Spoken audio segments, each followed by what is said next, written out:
al-Amud is a Jerusalem neighborhood southeast of the Old City, sometimes referred to as the Daily Intifada. For years, Palestinian youth have thrown stones at the police and were met with tear gas, rubber bullets, and more often than elsewhere, live ammunition. In the midnight, the soldiers come to their houses and took them to the prison. Every day, we have two people, soldiers and the young Palestinians. Every day. Every day. Every day. Soldiers give gas against our young people. Young people give stones. And the result, they took them in the midnight to the prison. On Friday, for the first time in decades, Jewish Israeli solidarity activists were invited to demonstrate against the fortress settlement established in the neighborhood.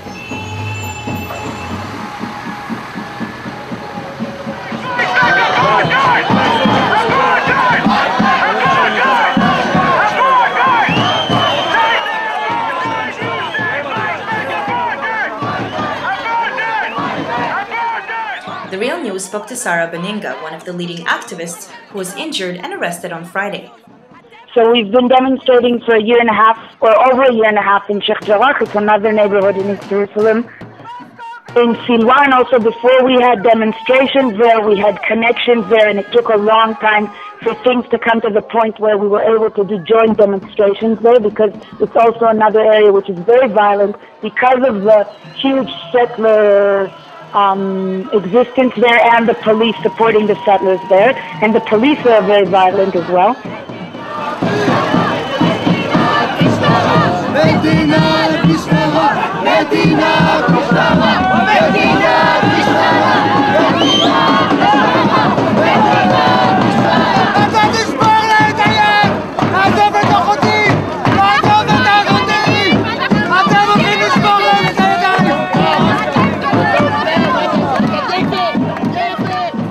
It took you a while to go from Sheikh Jarrah to Silwan, and from Silwan to al-Amud, and what it takes to be finally trusted and invited by the Palestinians. The Palestinians, rightfully so, are very suspicious of Israelis coming into the neighborhood because they don't, through their experience throughout the past 40-something years, they've been betrayed many times and used and so on, and let's say the settlers use all kinds of horrible methods to get people out of their houses.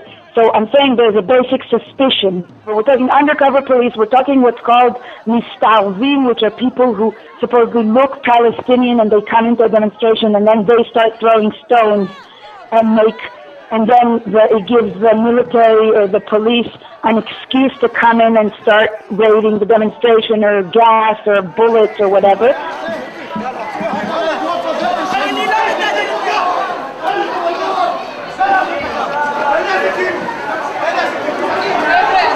The protesters were demonstrating against the addition of 25 families to the fortress settlement of Ma'ale HaZeitim. Carved out of the center of the neighborhood, it's heavily guarded by private security guards 24 hours a day. Until recently, the struggle here has been going on in the background, and it's been led by youth. Defense for Children International reports that children are often arrested in the middle of the night in al-Amud, beaten and interrogated by Israeli forces. But the fight here is only part of the larger battle for Jerusalem. Last week, Israeli Prime Minister Benjamin Netanyahu spoke at the U.S. Congress, reiterating the long-time Israeli position towards the city. Jerusalem must never again be divided. Jerusalem must remain the united capital of Israel. The Real News spoke to Michel Warshawski, the co-founder of the Alternative Information Center, a long-time Israeli activist, and the author of On the Border. At the end of the 80s, Warshawski was a political prisoner sentenced to jail time for his work on the issue of borders and Jerusalem. In 1967, the annexation of East Jerusalem was done under the pretext of reunifying Jerusalem. Reunifying is something very sexy, very positive, like Berlin, like other artificially divided cities.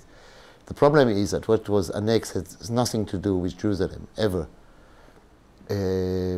It is 10 times bigger than what was Jerusalem. In fact, what was annexed was all the territory that could be described as Jerusalem.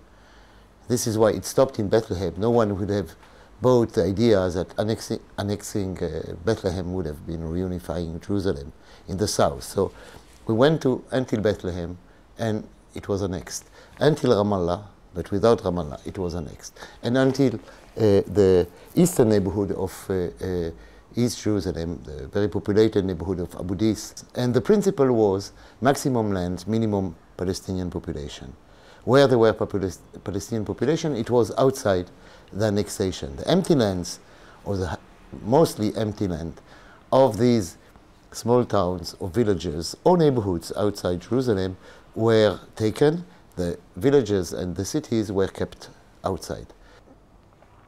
At the heart of this project is what is known as E1 area. E1 is a big space between the old city and East Jerusalem and Ma'ale Adumim.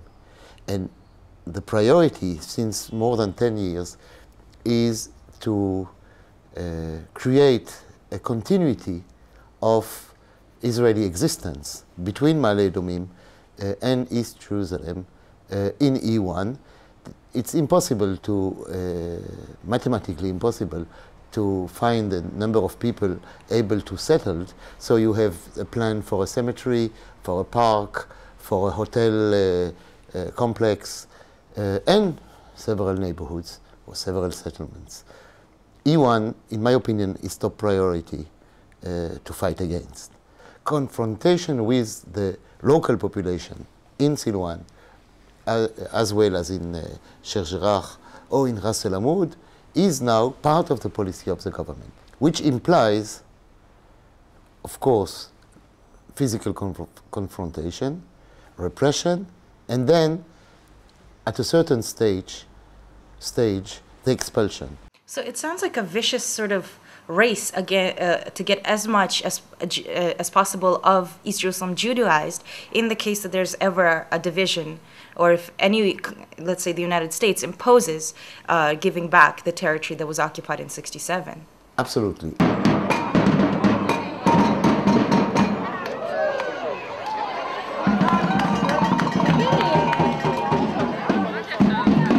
On Wednesday, tens of thousands of settlers are going to ascend on Jerusalem for an annual march celebrating what is known as Jerusalem Day.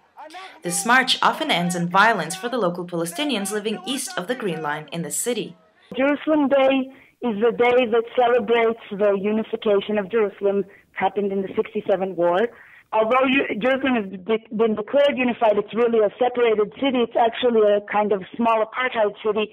And you see this just from the dry fact, like Arab neighborhoods don't have basic things. They don't have a city plan. Some of them don't have sewage and electricity done by the municipality and so on. Because they don't have a city plan, there are no permits given out, or there are very little, I think 100 given out in the last year. And social services very different, like much more in the West Jerusalem. And on Jerusalem Day, what they do is at night they have what's called a Mitzad Dgalim. It's like a parade of flags. It's basically a day that celebrates the occupation. 6 protesters were arrested and released later in the day. Several were injured lightly and one demonstrator was tasered. This was the first time police used tasers in such protests, according to the activists. They are now preparing to demonstrate against the tens of thousands of settlers who will ascend on the city on Wednesday for Jerusalem Day.